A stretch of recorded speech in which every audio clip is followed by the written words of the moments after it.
Hello everyone and welcome to our presentation. So in this video we will share our project with you.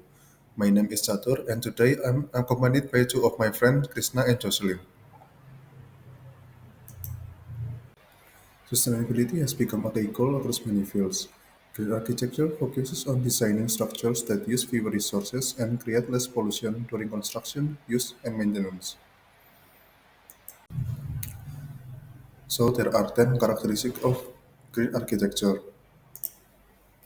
1. Useless power for lights or devices. 2. Useless water. For example, is application of low flow taps.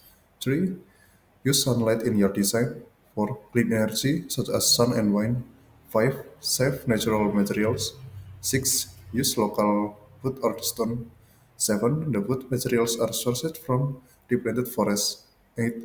Renovate and reuse old building. 9. Reuse old parts such as doors and beams. 10. Smart layout to avoid wasted space. So while most green buildings do not have all of these features, the highest goal of green architecture is to be fully sustainable. So there are five things to consider for green building. First is site development.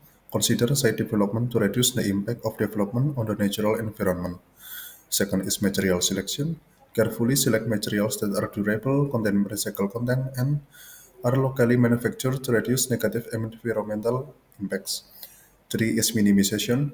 Minimize the waste in construction and demolition process by recovering material and reusing or recycling it. Four is energy efficiency. Use energy-saving design and natural element to cut costs, reduce pollution, and boost comfort and productivity. 5. Indoor air quality. Design for high indoor quality to promote occupant health and productivity. Okay, now we'll talk about green building design principles. Green building design principles, building with a deep understanding of the site and its natural surroundings. The goal is to integrate man-made system with natural ecological process like filtering air, collecting rainwater, and supporting wildlife. There are five key principles in green design. First, sustainable site design, protecting and working with the natural landscape. Second, water conservation and quality, using water wisely and efficiently. And the third is energy and environment, reducing energy use and minimizing pollution. Four, indoor environmental quality, creating healthy, comfortable space for occupants. And the last, five, conservation of materials and resources, using durable, recycled, and locally sourced materials. By applying these principles, green buildings can support both human well being and environment health. Here are more specific examples of how green building principles are applied. Water system. Green building reduce water waste by collecting rainwater, reusing greywater, and installing water efficient fixture. Natural building. This use local natural materials like bamboo, earth, straw, or stone. They are designed to suit the local climate, reduce energy use, and create healthier spaces. Passive solar design. Buildings are oriented and shaped to use sunlight or for heating and cooling. With proper insulation and planning, they stay comfortable all year with less energy. Green buildings materials. Materials are chosen based on their environmental impact. They prioritize recycled, durable, and locally produced options while avoiding toxic or harmful ones. And then we have green roofs and green walls. Green roofs provide insulation, absorb rainwater, reduce air temperatures, and create habitats for wildlife. There are two main types. First, intensive roofs. The deeper soil layers support more plant types but require more maintenance. Two, extensive roofs. shallower, lighter, and easier to maintain. And then about the green walls. Green walls are vertical gardens on building facades. They help regulate building temperature and increase greenery in urban areas. There are three types. First, wall climbing, traditional climbing plants. Two, hanging down, plants grow from the top and hang down downward. Three, module, modern and structured system often used in larger and complex design. Both green roofs and walls help building becomes more environmentally friendly and visually appealing. Next, we talk about the benefits of green building. So, green building is a sustainable approach that continues to grow in relevance. It offers multiple advantages. First one is comfort. So, passive solar buildings provide high energy efficiency, eliminate drafts, and enhance indoor comfort with natural sunlight, especially in winter. Second, economy. When planned from the design phase, passive solar construction can be cost effective and reduce fuel expenses. Third is aesthetics. So this building can appear conventional externally while offering bright, naturally lit interiors. And the last one is environmental responsibility.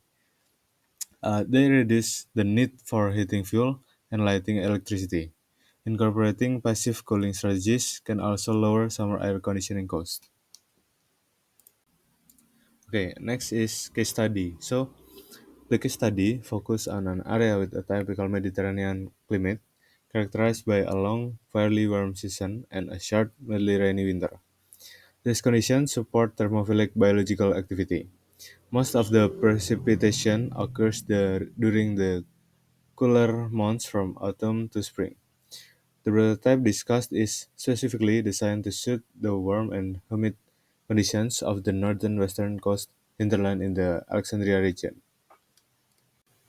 Okay, next we talk about localized indigenous knowledge.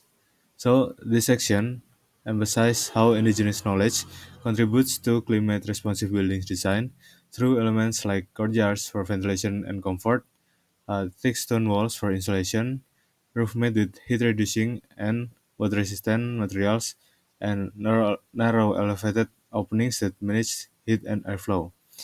Such approach demonstrate how traditional methods can address modern environmental and architectural challenges effectively.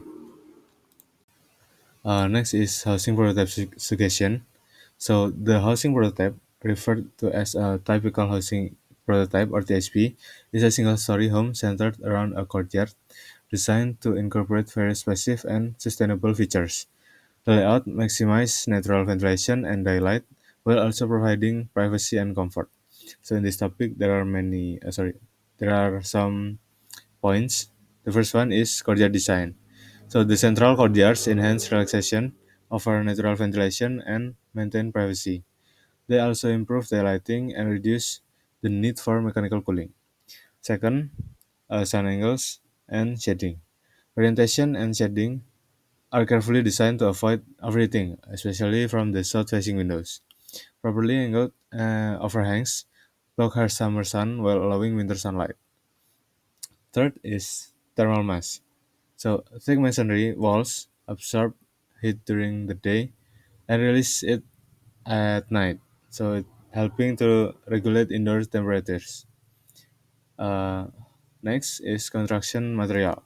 So local materials such as mud bricks, lime mortar, and natural stone are used, ensuring sustainability and cultural relevance. The next is water supply. So wells and pumps provide a reliable water source from underground.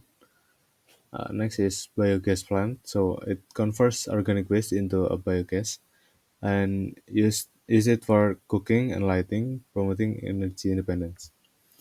Next, photovoltaic panels. So it installed on a south-facing incline roof to maximize solar electricity generation. And the last one is solar water heating. So solar panels are used to heat domestic water sustainability. Okay, that's all from our group presentation. Thank you for your attention, and we hope this presentation has inspired new perspective on green architecture. Let's keep building a more sustainable future together. Thank you.